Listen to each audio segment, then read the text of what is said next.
What starts as a simple shopping trip for Derek Carter, a dedicated agent, quickly escalates into a tense confrontation rooted in prejudice. But instead of letting anger take over, Derek's calm response sparks a powerful shift, one that ripples through the community, challenging assumptions and inspiring change. How does this unexpected moment turn into something far bigger than anyone anticipated? And can one person's quiet courage truly make a difference? Share your thoughts in the comments, and don't forget to subscribe for more stories about standing up for what's right. Now, let's dive in. Derek Carter had always prided himself on maintaining his composure. As a federal agent, he was trained to de-escalate tense situations, stay calm under pressure, and, most of all, keep his emotions in check. Today was supposed to be a simple day off the clock after a long shift. Dressed in casual office wear, black slacks, a white button-up shirt, his badge discreetly clipped to his belt. A typical end to a long work week. As he walked into the electronics store, the bright lights and rows of neatly arranged gadgets made him feel oddly at ease. He needed a new laptop, and this seemed like the perfect time to browse. The store hummed with quiet activity, other customers browsing or chatting with store associates about the latest models. Derek was just starting to inspect a sleek laptop when he noticed a woman approaching him from the side. He didn't think much of it at first. Middle-aged, white, with short blonde hair styled neatly. She had the air of someone who was always in a hurry. He didn't pay her much attention, focused instead on the technical specs of the laptop in front of him. "Excuse me?" The woman's voice cut through the store like a sharp knife, loud enough to make several heads turn. Derek glanced up, meeting her glare with a calm expression. "Do you work here?" she demanded. Derek blinked, taken aback by the tone in her voice. "No, Mom," he replied smoothly, turning his attention back to the laptop. The woman huffed, clearly unsatisfied with his answer. She took a step closer, her arms folding across her chest as she sized him up. "Then what are you doing standing behind the counter like that?" Derek frowned, momentarily confused. He wasn't behind any counter, he was standing next to a display table like any other customer. Before he could respond, the woman thrust a product box toward him, a wireless router, by the looks of it. "I need help with this." "Mom, I don't work here," Derek repeated patiently. "But I'm sure one of the store associates can—" "Don't give me that," she snapped, cutting him off. Her voice had risen now, and several customers nearby began to glance over, curious about the commotion. "You expect me to believe you're just a customer dressed like that?" Her eyes narrowed as she gave him a condescending once-over. Derek felt a familiar knot tighten in his chest, but he kept his face neutral. He had been here before far too many times. "I'm just here to shop, like everyone else," he said, his voice steady but firm. The woman's expression hardened. "I've seen enough people like you pretending to belong here," she said, her voice dripping with disdain. The words stung more than Derek wanted to admit. He inhaled slowly, steadying himself. There was no reason to escalate the situation. He knew how this played out if things got out of hand. He had dealt with people like this before, people who saw him as nothing more than a stereotype. "Mom," he said calmly, "I'm not pretending to be anything. I'm just a customer. If you need help, I can find someone." "No," she snapped, raising her voice even louder. "You're up to something. I know your type." She jabbed her finger toward his chest, her face twisted with anger. "I'm calling the manager. People like you shouldn't even be in here." Derek stood still, his patience wearing thin, but he refused to let his temper flare. This wasn't the first time he had faced blatant prejudice, and he knew it wouldn't be the last. He watched as the woman stormed off, her high heels clicking loudly against the polished floor. A small crowd had begun to gather, whispering among themselves as they watched the drama unfold. He sighed quietly, feeling the weight of the moment press down on him. The situation could have gone 100 different ways, but Derek knew he had to remain calm. People were watching. He could sense the judgment in their eyes, the quiet tension that came with being under scrutiny. Moments later, the woman returned with the store manager, a young man in his early 30s with sandy brown hair and a nervous expression. She pointed at Derek, her voice still loud and accusatory. "That's him," she cried. "He's been loitering around, pretending to be a customer." You need to do something about this. It's making me uncomfortable. The manager glanced at Derek, his eyes scanning him briefly before they landed on the badge clipped to his belt. His face paled as realization set in. Derek could see the confusion in his expression as the young man struggled to make sense of the situation. Before the manager could speak, the woman pressed on. "I want him out of here," she demanded, her voice reaching a fever pitch. "He doesn't belong. This store has standards." Derek remained silent, his hands at his sides, his jaw clenched ever so slightly. He watched the manager's reaction, wondering how this young man would handle the situation. Finally, the manager spoke, his voice measured but firm. "Mom, this man is with the agency," he said quietly, gesturing toward Derek's badge. The woman's face flushed as she looked back at Derek, her eyes widening with shock. "What?" she stammered. "That can't be right. He's not supposed to be here." Derek exhaled slowly, trying to maintain his composure. He reached into his pocket and pulled out his identification, holding it out for the manager to inspect. "Agent Derek Carter," he said simply.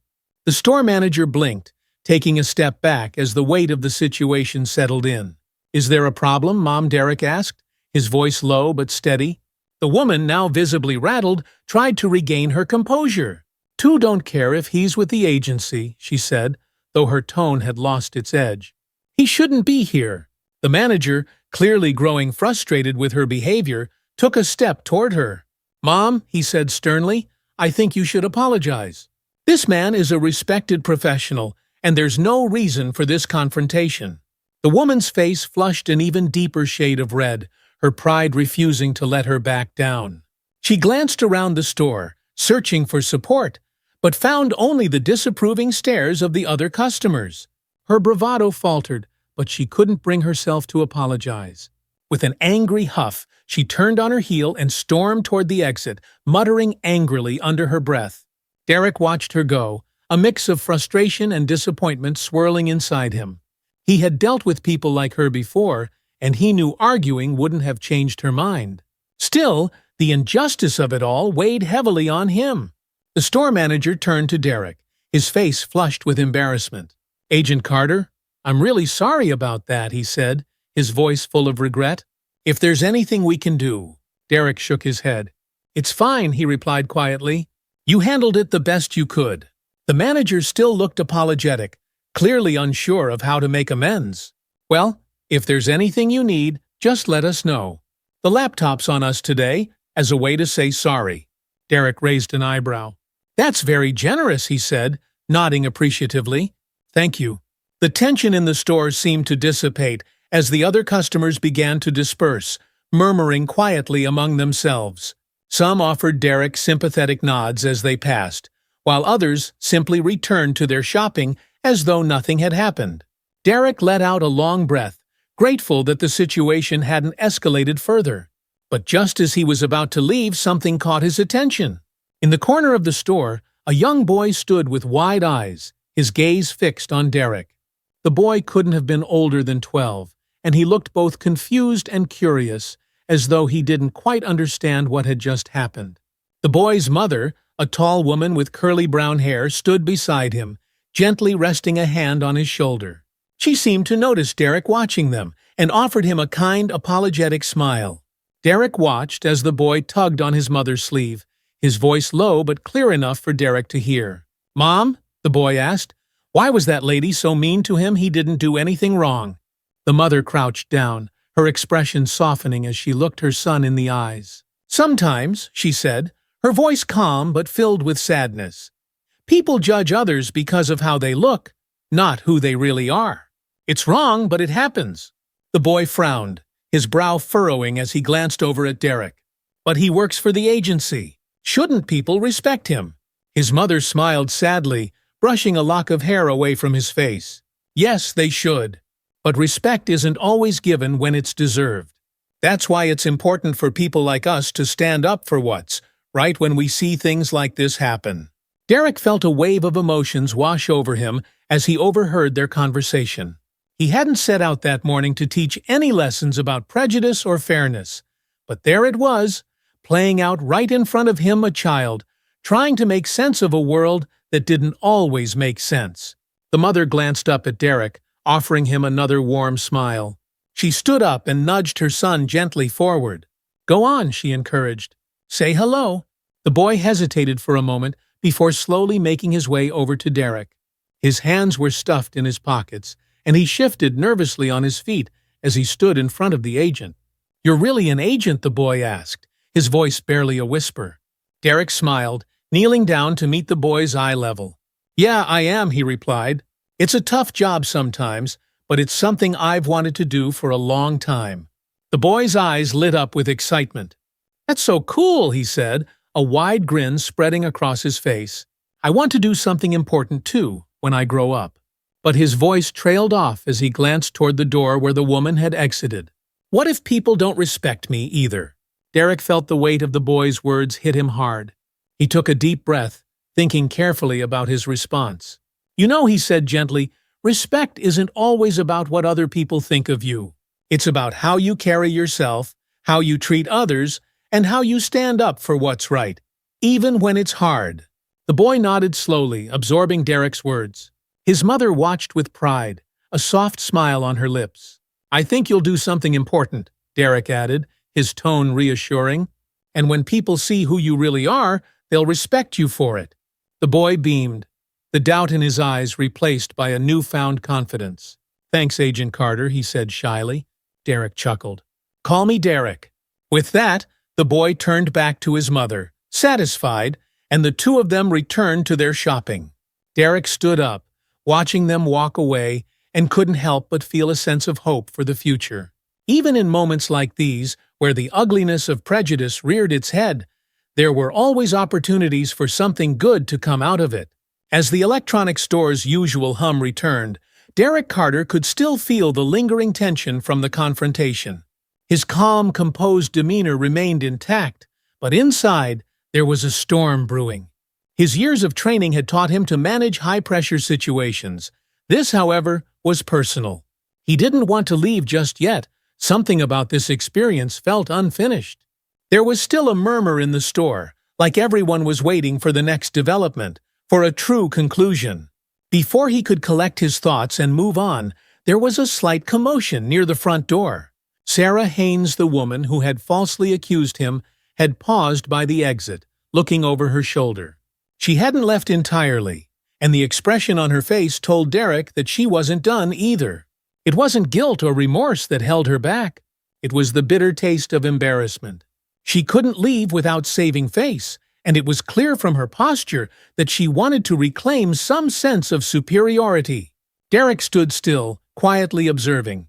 He didn't want to engage further, but sometimes situations find a way of spiraling. A few seconds later, Sarah took a determined step back into the store. Her eyes scanned the area until they landed on Derek, narrowing once again. It seemed she was working up the nerve to say something more.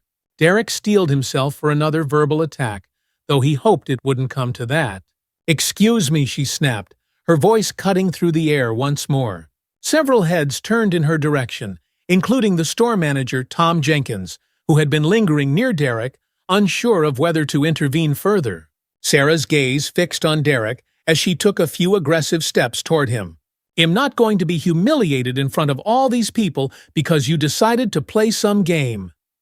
Her voice was rising, and Derek could feel the weight of every eye in the room on him again. "You lied about who you are," she continued, her voice shrill with the kind of self-righteous anger that left no room for reason. "I've seen it before.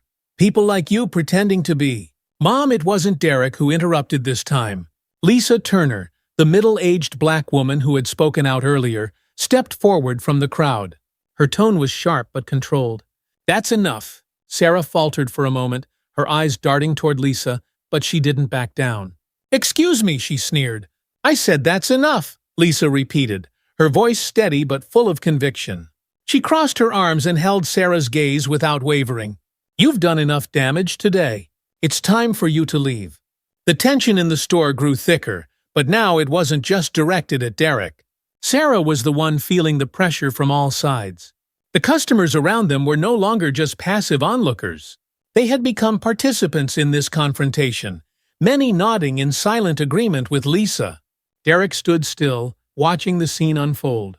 He had dealt with confrontations in his line of work, hostile standoffs, intense negotiations, but this was different. This was about more than just a misunderstanding. It was about someone's deep-seated prejudices being exposed for all to see, and whether or not they would acknowledge the truth. "You humiliated that man," Lisa said, her voice calm but forceful. "And now you're trying to act like you were in the right. But we all saw what happened. You owe him an apology." Sarah's face flushed red with anger, but beneath that, there was something else: shame. She was starting to feel the weight of the moment, the collective judgment of the room pressing in on her. "I don't owe anyone an apology," she spat, though her voice wavered slightly. Lisa took a step closer, her tone unwavering. "Yes, you do. You accused him of something he didn't do. You assumed things about him just because of how he looks.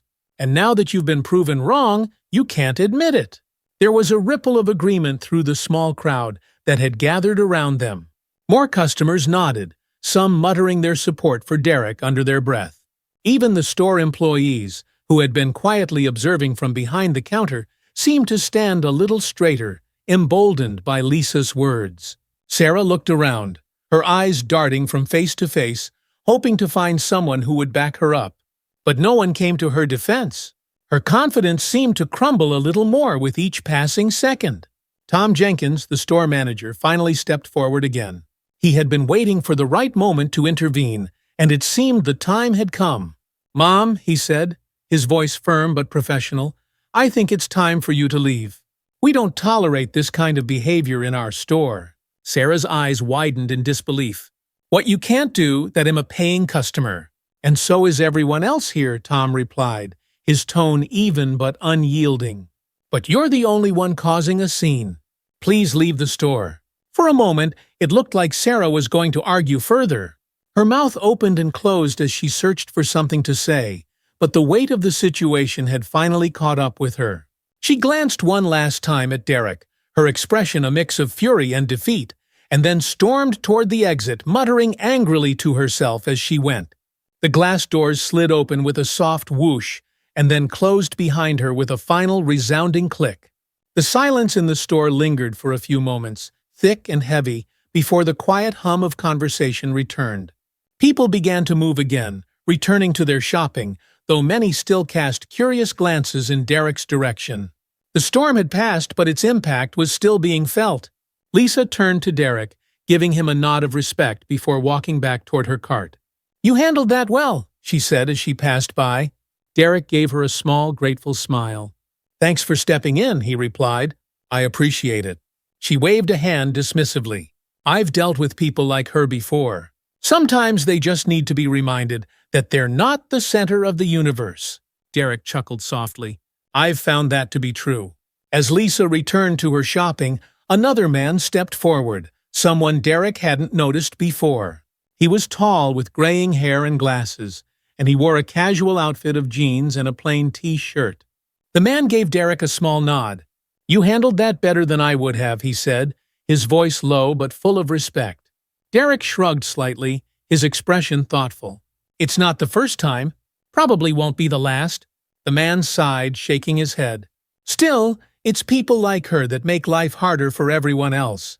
You keep your head up, all right?" Derek nodded. "Always."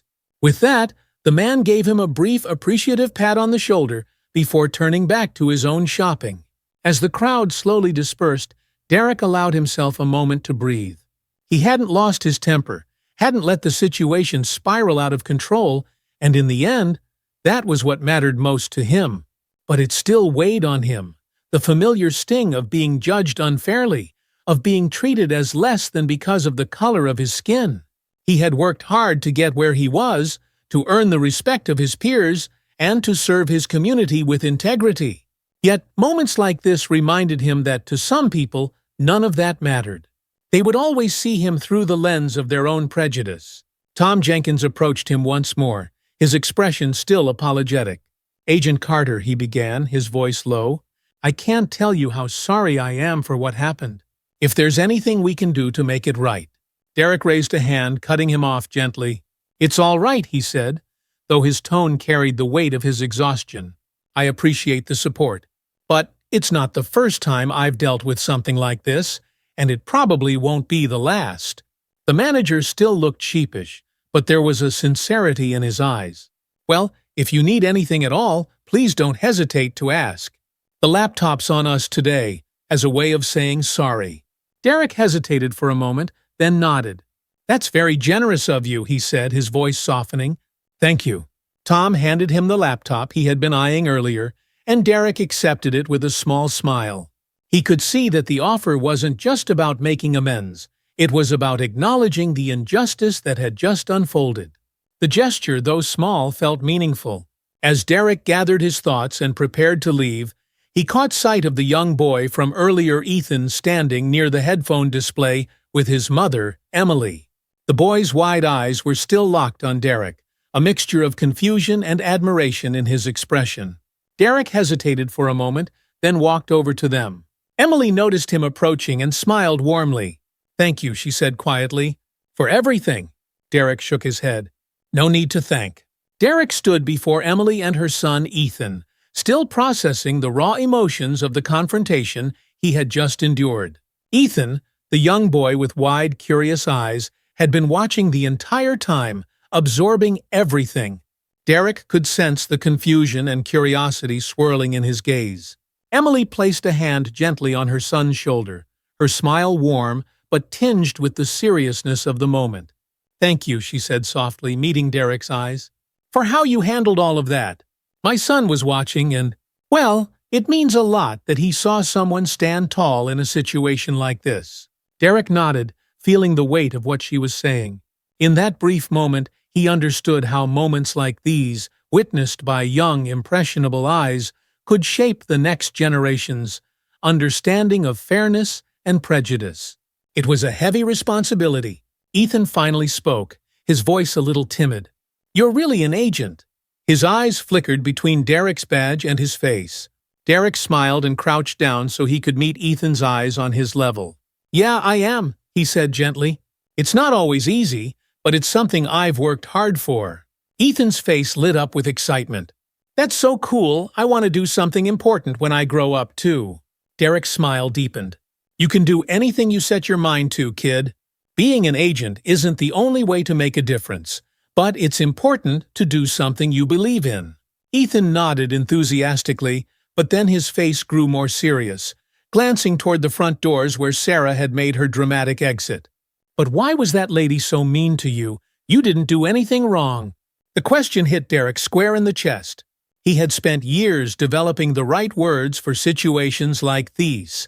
Situations where he had to explain unfairness to children, to anyone, really. But it never got easier. Every explanation felt like a reminder that the world was more complicated than it should be, more unjust than it needed to be. Sometimes Derek began slowly, choosing his words carefully. People make judgments about others based on things like how they look or where they're from, instead of who they are inside. It's not right and it's not fair, but it happens. Ethan frowned, clearly trying to make sense of it all. "But she didn't even know you." "Why would she do that?" Emily knelt beside her son, placing a comforting hand on his back. "There are people in the world who don't take the time to understand others. They let their fears and misunderstandings guide them." Derek nodded, adding gently, "And sometimes those people hurt others with their words and actions because they don't know any better or because they don't want to know any better. That's why it's important for people like you and me to stand up for what's right. We can't control how others act, but we can control how we respond." Ethan looked down for a moment, thinking hard, then looked back up at Derek with newfound determination in his eyes. "I'm gonna be someone who stands up for people. You'll make sure people like her don't get away with being mean." Derek smiled again, a sense of warmth filling his chest. There was hope in that boy's words, hope that despite the challenges of the world, there were always those willing to make things better. "That's a good thing to stand for, Ethan. You'll do great things, I can tell." Ethan beamed, the tension from the earlier incident seemingly melting away as his youthful optimism took over. He looked back at his mother, who gave him an approving nod. "Thank you, Agent Carter," Emily said, standing back up. "It's important for him to see people like you, to see how you handled all of this with grace." Derek rose to his feet and shook his head. "Call me Derek. And really, thank you for stepping in when you did. People like you, standing up for others, it makes a difference." Emily smiled warmly and nodded. "It's the least I could do." "And Derek," she added with a thoughtful look, "it's not just your badge that earns you respect. It's how you carry yourself. You showed a lot of people in this store what real dignity looks like today." Derek appreciated her words, though he still carried the weight of the encounter. He gave a brief nod, accepting the compliment. "I just try to do the right thing." As Ethan and Emily turned to continue their shopping, Derek couldn't help but feel lighter.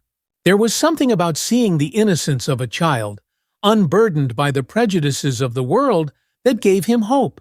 Maybe the future wasn't as bleak as it sometimes seemed.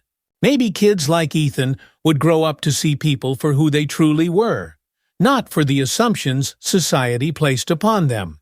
As Derek made his way toward the checkout line, thoughts of the confrontation continued to swirl in his mind. Head handled it well, sure, but the sting of it remained. He couldn't shake the feeling of how quickly things had spiraled to, in an instant, one woman's assumptions had turned into a public spectacle. Sarah Haynes, with all her venomous accusations, had exposed more than just her own prejudice. She had exposed a painful truth about how far society still had to go. And now, Derek wondered what impact, if any, the situation had on her. Would she reflect on it, realize her mistakes, or would she double down on her prejudices and carry them even more tightly? At the same time, Derek knew this wasn't his burden to carry. He couldn't control what Sarah thought or how she acted.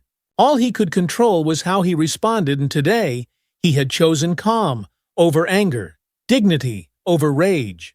And yet, there was a part of him that wished people like Sarah could see the harm they caused and learn from it.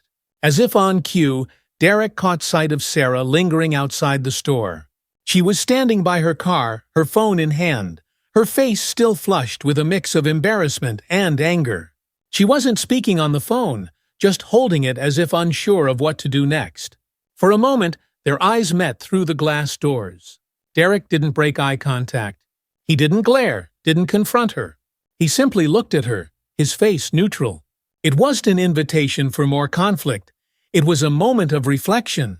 He hoped, in that brief exchange, that maybe, just maybe, she would feel something, regret, remorse, or even the smallest inkling of self-awareness. But Sarah quickly looked away, her face hardening as she climbed into her car and drove off. Derek sighed quietly, watching her leave. He couldn't change everyone's mind. That was the reality he had learned long ago. But if today's incident taught him anything, it was that change didn't always come from the people you expect. Sometimes it came from the onlookers, the bystanders, people like Lisa and Emily, or even a young boy like Ethan. As Derek walked out of the store with his new laptop in hand, he felt a strange mixture of emotions. Frustration, yes, but also hope. Hope that the world was slowly changing, that people were willing to stand up and speak out when they saw injustice. Hope that the next generation might be a little better, a little kinder, a little more open-minded. And as he stepped into the cool afternoon air, Derek knew one thing for sure: today had been a reminder that, even in the face of prejudice, there were always people willing to do the right thing. And that was worth holding on to. The sun had dipped lower in the sky by the time Derek returned home, but the weight of the day still pressed heavily on his shoulders. The encounter with Sarah Haynes had stirred up emotions that he thought he had long since mastered: frustration, disappointment, and the bitter taste of injustice. Though the situation hadn't escalated into something more dangerous, the sting of being profiled, humiliated in front of strangers, lingered. Yet, there had also been a glimmer of hope: people like Lisa, Tom, Emily, and young Ethan, who had all stood up in one way or another. Small acts, but meaningful. As Derek opened the front door of his modest suburban home, the familiar sounds of his children playing drifted toward him from the living room. Laughter, the thump of little feet, and the background noise of a kids' show on TV provided a welcome contrast to the day's tension. His wife, Jessica, called out from the kitchen, her voice warm and soothing as always. "Hey babe, how was your day?" For a moment Derek hesitated, contemplating how much of his day he wanted to share. He had always been careful about burdening Jessica with the uglier sides of his job, or worse, the ugliness of the world. But she knew him too well. She would notice the tension in his shoulders, the tightness in his smile. As much as he wanted to protect her and their 2 children from the realities of the world, he also knew they deserved the truth. Derek hung his coat on the rack and made his way to the kitchen. Jessica was stirring a pot of spaghetti sauce, the comforting scent of garlic and tomatoes filling the air. She turned to greet him, wiping her hands on a towel. Her dark curls framed her face, and her eyes searched his, looking for a sign of how his day had really been. He offered her a small, tired smile. "It was a day," he said, trying to keep his tone light but knowing she'd see through it. Jessica raised an eyebrow, her expression softening with concern. "A day, huh? What happened?" Derek leaned against the counter, crossing his arms as he exhaled slowly. "I went to the electronics store after work to pick up a laptop." He paused, feeling the weight of the next words pressing against his chest. "Ran into a woman there, let's just say. She had some strong opinions about what kind of people belong in certain places." Jessica's brow furrowed as she set down the wooden spoon she'd been holding. She knew exactly what he meant. This wasn't the first time they'd had this conversation. "She gave you trouble." "More than that," Derek admitted. "She assumed I was up to no good just because I was there. Called over the manager, tried to have me thrown out." Jessica's jaw tightened, her eyes darkening with a mix of anger and pain. "Derek, I'm so sorry. I hate that you have to deal with this." "It's not your fault," Derek said gently, placing a hand on her arm. "And it wasn't all bad. The store manager stepped in, tried to do the right thing. And a few other people stood up too." "Still," Jessica said, her voice thick with emotion, "it's not right. You deserve better than that." "We all do," Derek nodded, knowing she was right. But what weighed on him most wasn't the incident itself, it was what it represented. How could he explain these moments to his children? How could he teach them to navigate a world where people would judge them by their skin color before they even had a chance to open their mouths? Their daughter, Mia, bounded into the kitchen then, her face lighting up when she saw her dad. "Daddy," she squealed, running toward him with her arms wide. Derek scooped her up into his arms, her infectious laughter momentarily easing the heaviness in his heart. "Hey, princess! How's my girl?" "Good, we're watching cartoons," she said excitedly, squirming in his arms until he set her down. She quickly ran back to the living room to join her brother, Marcus, who was deeply engrossed in the TV show. Jessica watched her go, then turned back to Derek, her expression soft but serious. "You're thinking about how to explain this to them, aren't you?" Derek sighed, running a hand over his short-cropped hair. "Yeah, I mean, they're so young, Jess. How do I tell them that no matter how hard they work or how good they are, there will always be people who see them as less because of the color of their skin?" Jessica's eyes welled with unshed tears, but her voice remained steady. "We tell them the truth, but we also tell them that they're strong, that they're worthy, and that they have people who love them. We teach them how to rise above it, how to stand tall like you did today." Derek nodded, appreciating her wisdom and strength. Jessica had always been his rock, the person who reminded him that, even when the world was unfair, they could still build something good, something strong within their own family. But it didn't make the conversations he knew were coming any easier. "I just don't want them to lose their innocence too soon," Derek said quietly. Jessica placed a hand on his cheek, her touch gentle and reassuring. "They'll grow up in a world that isn't always fair, but they'll also grow up knowing that they have a father who shows them what strength looks like. And that counts for a lot." Derek smiled softly, grateful for her perspective. "I hope you're right." "I am," she said firmly, returning his smile. "Now come on, dinner's almost ready. And after we eat, maybe we can talk about this a little more. You don't have to carry all of this alone." Derek nodded, appreciating the offer. "Thanks, Jess." As they sat down to dinner a short while later, the weight of the day slowly began to lift.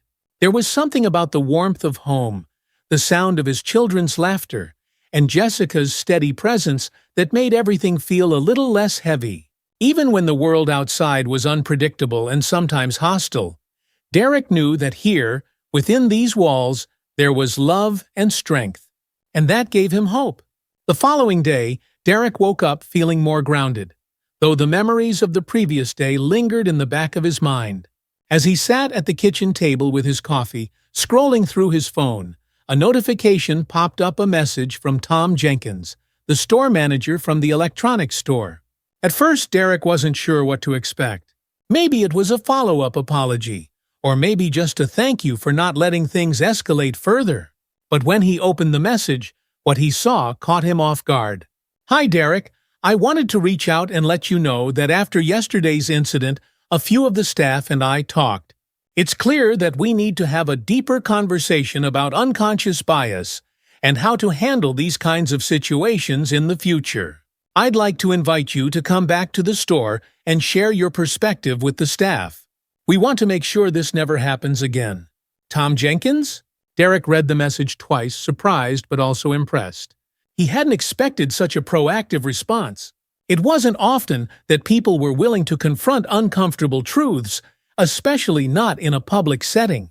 The fact that Tom was willing to open up this conversation within his store's staff meant a lot. It showed that some people were truly interested in learning and growing, in making sure they didn't just apologize, but actually change the way they operated. After a moment of consideration, Derek tapped out a response. "Hey, Tom, I appreciate you reaching out. I'd be happy to have that conversation. It's an important one, and I'm glad you're taking it seriously. Let me know when works best for you." Derek. As he hit send, Derek felt a sense of purpose rise within him. Maybe the confrontation with Sarah Haynes hadn't ended the way she wanted, but it had sparked something bigger. And if his experience could help prevent another incident like that from happening, it was worth the effort.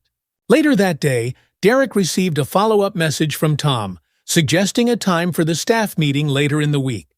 Derek agreed, feeling more at peace with the idea of turning his experience into something positive. That afternoon, he sat with Jessica, explaining the situation. She listened thoughtfully, nodding in approval when he told her about the store's willingness to address unconscious bias. "I'm proud of you," she said with a smile. "You're turning something negative into a teaching moment." "That's powerful." Derek shrugged modestly. "I just want to make sure no one else has to go through that, if I can help it." Jessica leaned over, kissing his cheek. "And that's what makes you such a good man."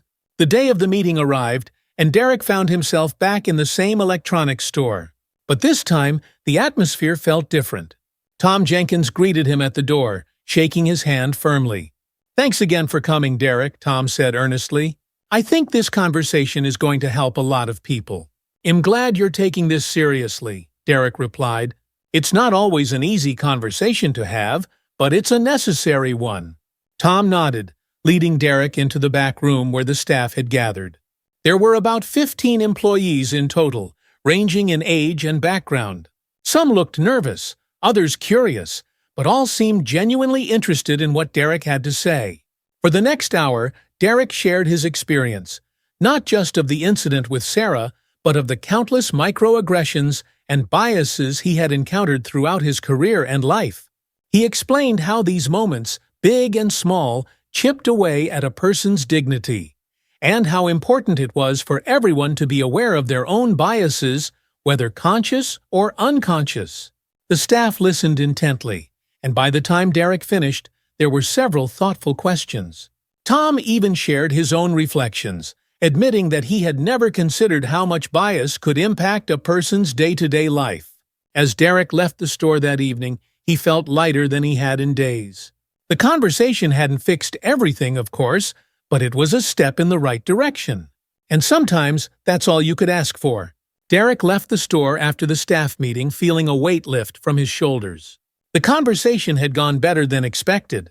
Tom Jenkins, the store manager, and his staff were open, receptive, and willing to change.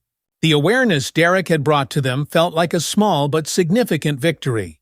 It wasn't often that he encountered people who were not only willing to apologize, but also committed to learning from their mistakes. A few days after the meeting, Derek found himself reflecting on what had transpired. The initial confrontation with Sarah Haynes had been deeply frustrating, yet In the aftermath, something good had come out of it. People had stood up for what was right, and a community had responded with support and a genuine desire to learn. It gave him a sense of purpose he hadn't anticipated. Instead of simply walking away, he had turned the situation into an opportunity for growth for himself, for the store's staff, and for the community. But there was still a lingering thought at the back of his mind. What about Sarah?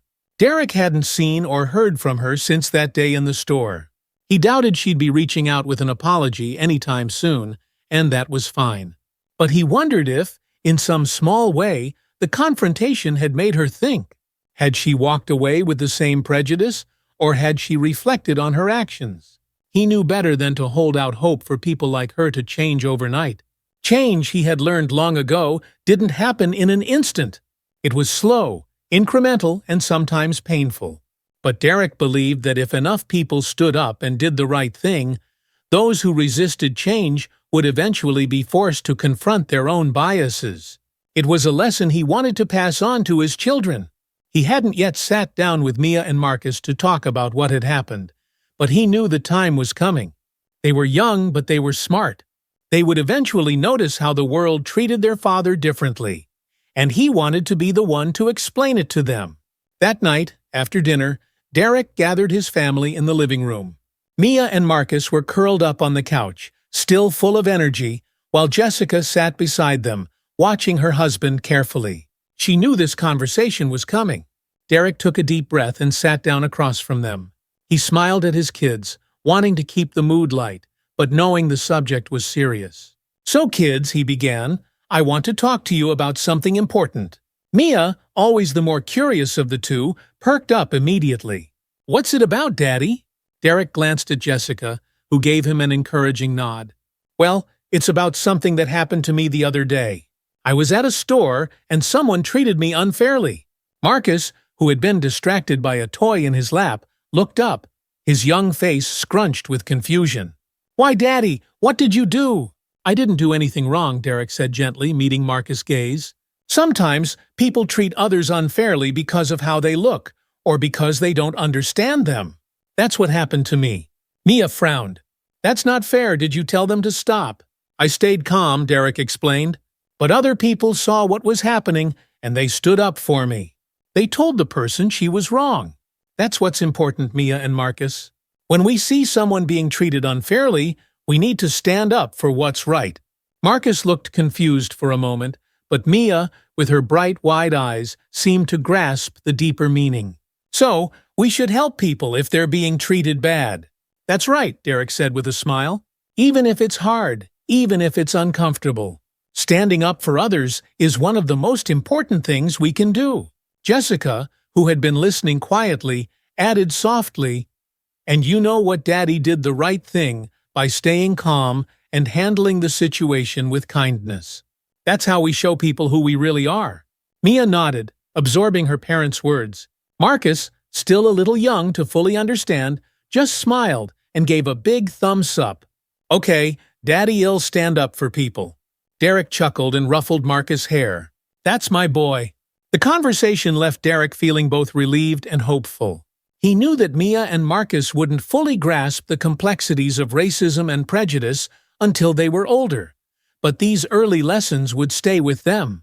And that, Derek thought, was how change began, by teaching the next generation to be better than the last. While Derek moved on with his life, finding strength in his family and community, Sarah Haynes sat alone in her kitchen, replaying the events of that day over and over in her mind. She had never been the type to second-guess herself. In fact, for most of her life, she prided herself on being confident, even assertive in her opinions. But something about that confrontation had unsettled her. Her friends, when she told them what had happened, had reassured her. They told her she had done nothing wrong, that it was just a misunderstanding, and that people these days were too sensitive. But deep down, Sarah knew it wasn't just a misunderstanding. She knew in that moment at the store she had crossed a line. The look on Derek's face, calm but firm, stayed with her. He hadn't yelled, hadn't argued, hadn't even raised his voice, but his quiet dignity had pierced through her anger and pride, leaving her with an uncomfortable feeling she couldn't quite shake. As she sat at her kitchen table, her phone nearby, Sarah considered reaching out. But what would she even say? She wasn't ready to apologize, at least, not yet. Apologies required confronting her own biases, something she wasn't sure she was prepared to do.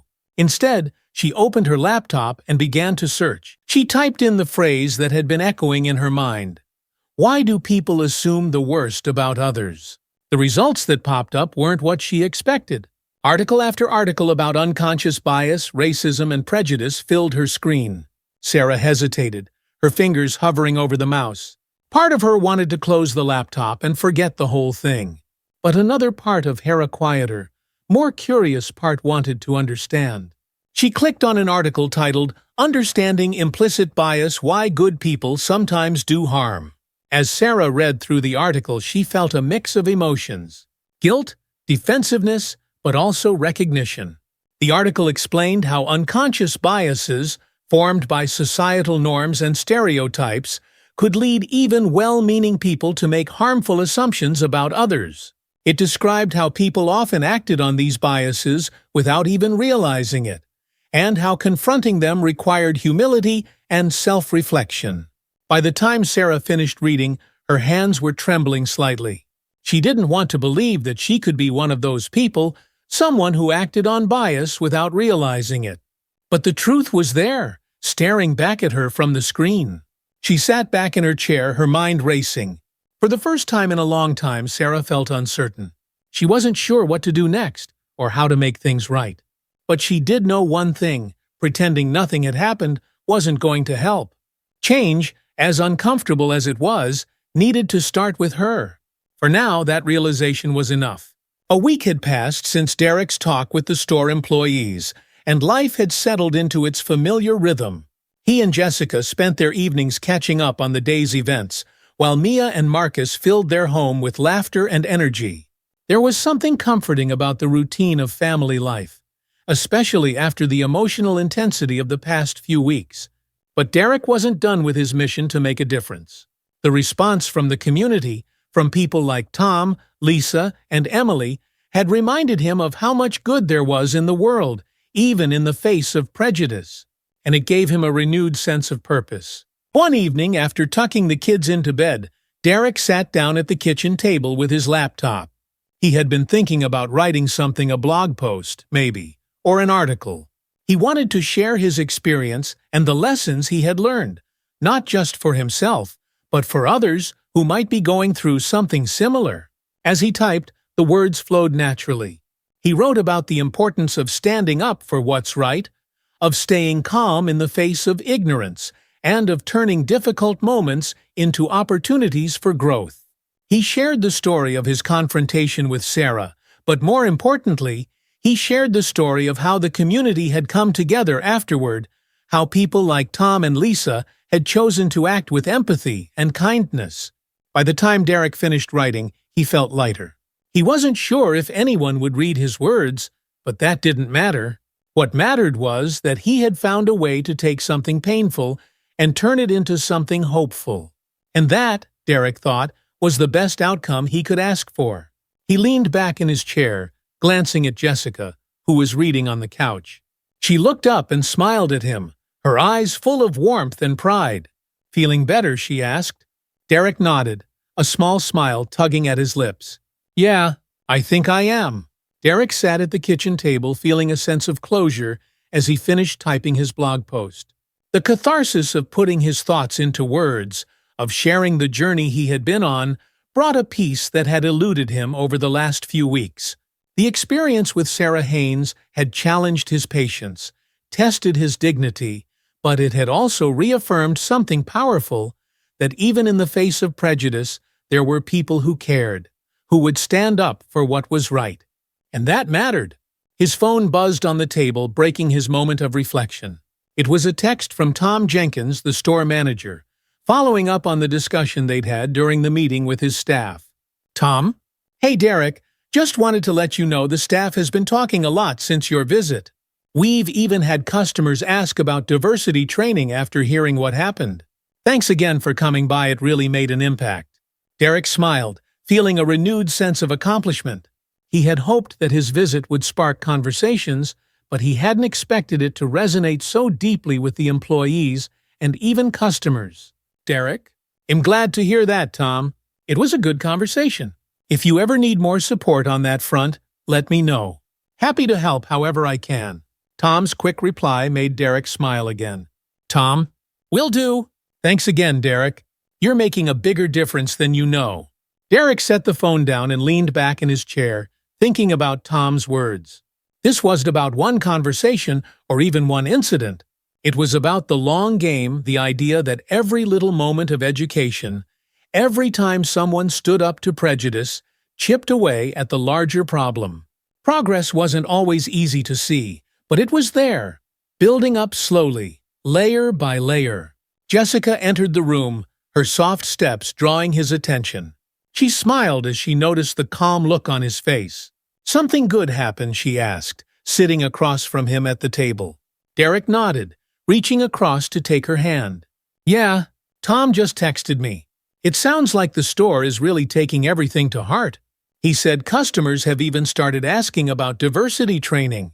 Jessica squeezed his hand, her eyes filled with pride. That's amazing, Derek. It's because of you. He shook his head. It's because people like Tom and Lisa stepped up when it mattered.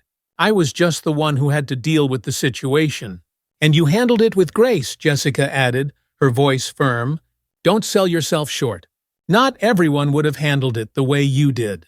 Derek chuckled softly. I guess you're right. As they sat together, enjoying the quiet moment, Derek's mind wandered back to the conversation he had had with Mia and Marcus just a few nights ago.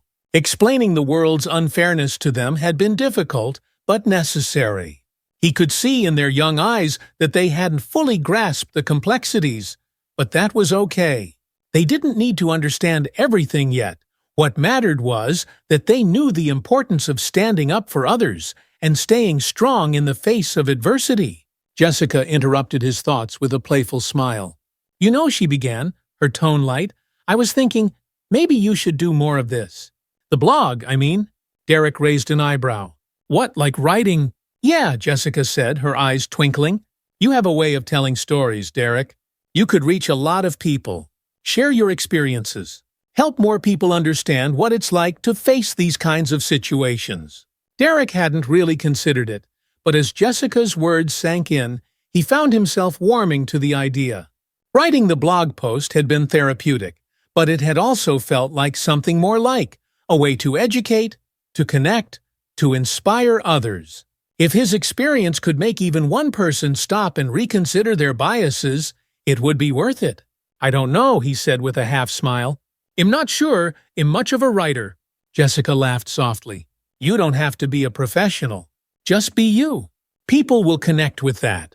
Derek thought about it for a moment, then nodded slowly. Maybe you're right. It could be a way to do something good. It already is, Jessica said warmly. Derek smiled, feeling the warmth of her encouragement. Maybe writing more was something he could do, another way to make sure his voice was heard, not just in moments of conflict, but in moments of reflection and growth. The following weekend, Derek decided to take the family out for a day of relaxation. After the emotionally charged events of the past weeks, it felt like the right time to step back and enjoy some quality time together. Mia and Marcus were thrilled when Derek suggested they visit the local park, which had a large playground, bike trails, and wide open spaces for them to run around. It was the perfect place to let the kids blow off steam and for Derek and Jessica to unwind. As they arrived at the park, the kids immediately darted toward the playground, their laughter echoing through the air. Derek watched them with a soft smile, appreciating the simplicity of the moment. He and Jessica found a shaded bench near the play area, where they could keep an eye on the kids while they relaxed. It was long before other families joined the playground area, and soon the park was alive with the sounds of children playing and parents chatting. As Derek leaned back on the bench, enjoying the breeze, a familiar voice called out his name. Derek, hey!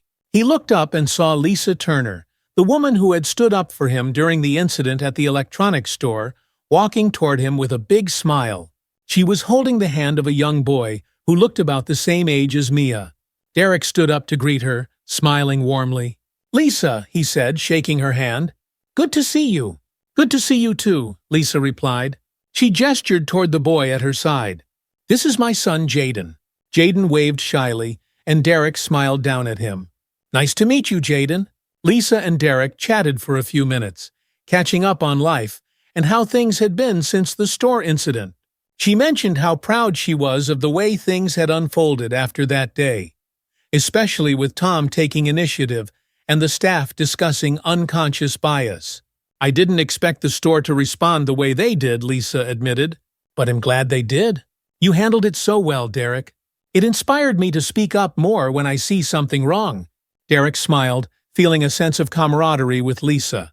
"We all have a role to play," he said, "and am grateful you played yours." As they continued talking, the kids started running around the playground, Mia and Marcus quickly making new friends, including Jaden.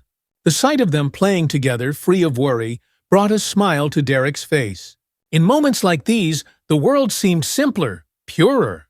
Lisa noticed the way Derek was watching the kids and smiled knowingly. "They don't see the world the way adults do, huh? No prejudice, no assumptions. Just kids being kids." Derek nodded. "Yeah, it's a shame that innocence gets lost as we grow older. But it doesn't have to," Lisa added. "Not if we teach them better. And I think we're doing that." Derek looked over at her, appreciating her optimism. He had been focused so much on the challenges, the uphill battles, that he hadn't paused to recognize the small victories. But she was right. By raising their children with empathy, kindness, and a sense of justice, they were planting seeds for a better future. They talked a bit more before Lisa and Jaden headed off to meet some friends, leaving Derek to sit back down beside Jessica, who had been quietly observing the exchange. "You know," Jessica said softly, "I think you're doing better than you realize." Derek glanced at her, feeling the truth of her words. Maybe he was. Maybe, little by little, he was helping to create the change he wanted to see in the world. As the day at the park came to an end, Derek, Jessica, Mia, and Marcus piled back into the car, the kids happily chattering about their adventures on the playground.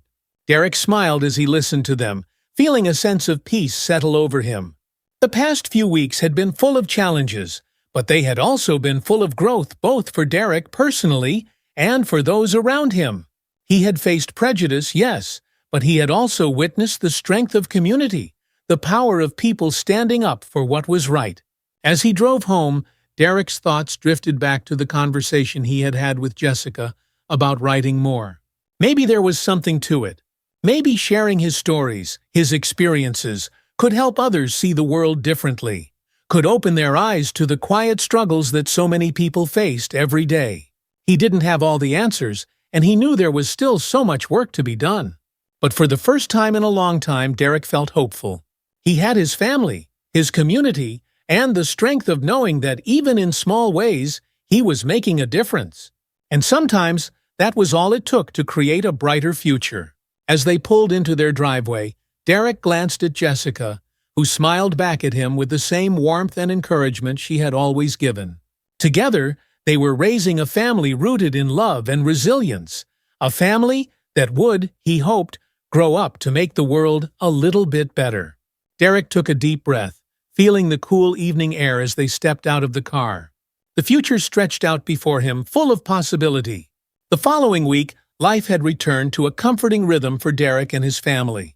Work remained steady, and the usual family routines kept him grounded. However, there was still a quiet hum of change in the background. Conversations that had begun after the incident at the electronics store were still unfolding in unexpected ways. One afternoon, as Derek sat at his desk catching up on paperwork, his phone buzzed. It was an email notification, something he hadn't been expecting. Opening it, he was surprised to see that it wasn't work-related at all. The subject line read, "A message from Sarah Haynes." For a long moment, Derek just stared at the screen. Sarah Haynes, the woman who had triggered the confrontation at the store, had somehow found his contact information. His initial instinct was to ignore the message, to leave it unread. After all, what could she possibly have to say? But curiosity, and perhaps a sense of unfinished business, led him to click it open. The email was short, but it caught Derek off guard. Subject A message from Sarah Haynes. Dear Derek, I've thought a lot about what happened at the store that day, and I realize I was wrong. I judged you unfairly and acted out of anger and fear, and for that, I'm sorry. I know an apology doesn't undo the harm I caused, but I want you to know that I've been trying to understand why I acted the way I did. I've been reading about unconscious bias and learning about how my own prejudices have shaped my worldview.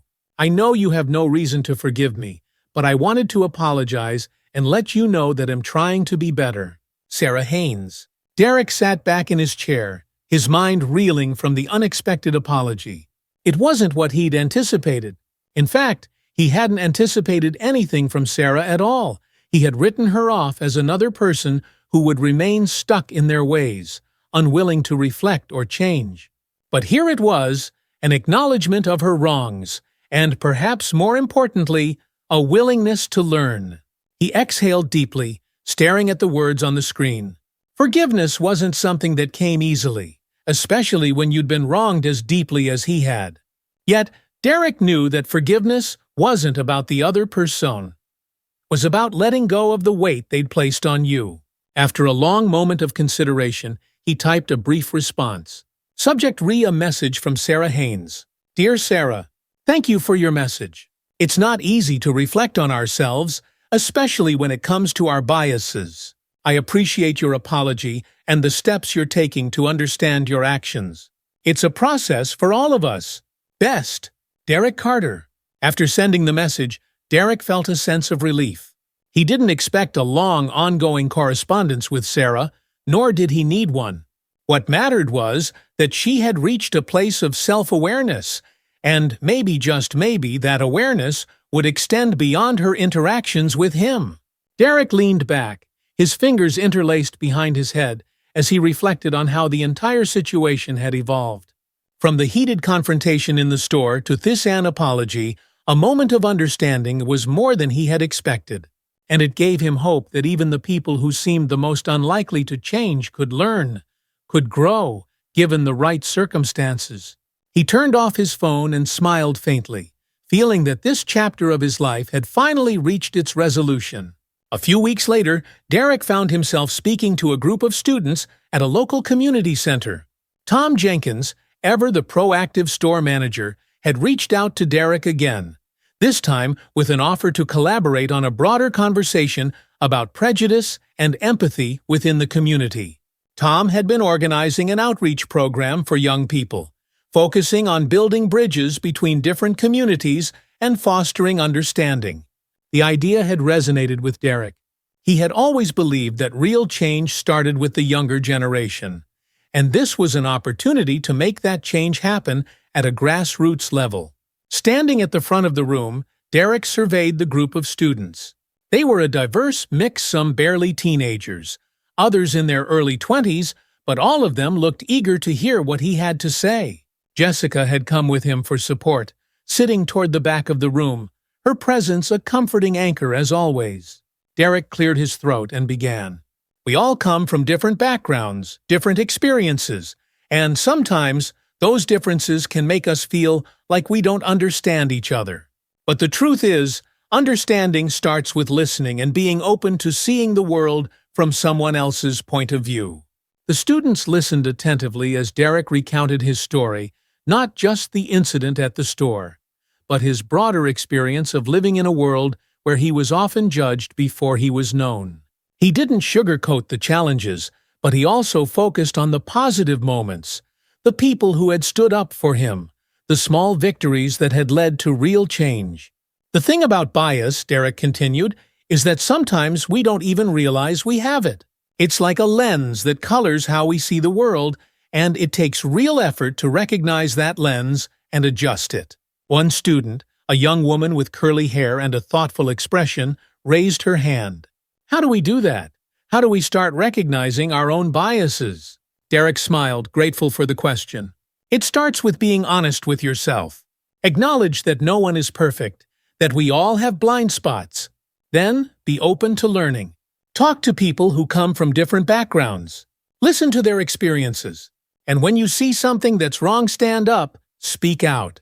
You don't have to be loud or aggressive, but just letting someone know they're not alone makes a world of difference. The conversation continued for over an hour, with students asking thoughtful questions about how to navigate a world filled with differences. By the time it was over, Derek felt a renewed sense of purpose. These young people weren't just listening, they were thinking, reflecting, and eager to make the world a better place. As the students filtered out of the room, Jessica approached him, her smile wide with pride. "You were amazing," she said, slipping her hand into his. Derek chuckled softly. "I just hope they took something away from it." "They did," Jessica said confidently. "You're planting seeds, Derek. These kids are going to take what they learned today and carry it with them. That's how change happens." Derek nodded, squeezing her hand. He knew she was right. Every conversation, every connection was a step toward a brighter future. And while he didn't expect the world to change overnight, he could feel the momentum shifting, one conversation at a time. As the seasons began to change, Derek found himself reflecting more on the idea of growth, both personal and societal. He had spent the past few months sharing his experiences, writing about his journey, and speaking to groups about prejudice and empathy. He had started writing more frequently, his blog gaining a small but loyal following. People from all walks of life had reached out, sharing their own stories of bias and discrimination, or simply thanking him for his insight. One afternoon, as Derek sat at his desk, his phone buzzed with a notification. It was another email, but this time from a high school in a neighboring town. They had read one of his blog posts about standing up to prejudice and wanted to invite him to speak to their students. Derek smiled as he read the invitation. What had started as a personal story had become something much larger, a ripple effect, reaching people he had never met, in places he had never been. It was proof that when people shared their stories, when they opened up about the things that mattered, they could make a real impact. He stood up and walked over to the window, looking out at the world beyond. The sunlight filtered through the trees, casting long shadows across the yard. It was a beautiful day, full of possibility. And as Derek looked out, he felt a deep sense of hope for the future, not just for himself and his family, but for the world they were all helping to shape. Mia and Marcus ran into the room, their laughter filling the air as they played a game of tag around the furniture. Jessica followed close behind, her smile bright and warm. Derek turned away from the window and watched his family, feeling a deep sense of contentment. They were his reason for everything, for standing tall in the face of adversity, for sharing his story, for doing his part to make the world a better place. And as he looked at their faces, full of love and laughter, Derek knew that the future was bright. It wouldn't always be easy, but it was full of potential, full of opportunities to learn, to grow, and to create a world where empathy and understanding prevailed. In the end, that was all he could ask for. As the day wound down, Derek sat back at his desk, reflecting on everything that had transpired over the last few months. From the confrontation at the electronics store to the inspiring conversations with young people, he had witnessed firsthand how one small action could create lasting change. Every step forward mattered. He logged into his blog and drafted another post, this time focusing on the idea of speaking out, of standing up for what's right. He knew there was more work to do, always more people to reach, more stories to tell. But he felt confident that he was on the right path. As Derek prepared to hit publish, he paused, thinking of everyone who had been following his journey. If you've been inspired by this story and want to be part of a community that stands up for empathy, justice, and change, don't forget to subscribe to the blog. Join the conversation, share your thoughts, and stay tuned for more stories about making a difference one step at a time. Together we can build a future that's brighter for everyone. Satisfied, Derek hit the publish button and leaned back in his chair. The work wasn't done, but with every new subscriber, every person who read and connected with his message, he knew they were getting closer to the world they all deserved. And that was worth everything.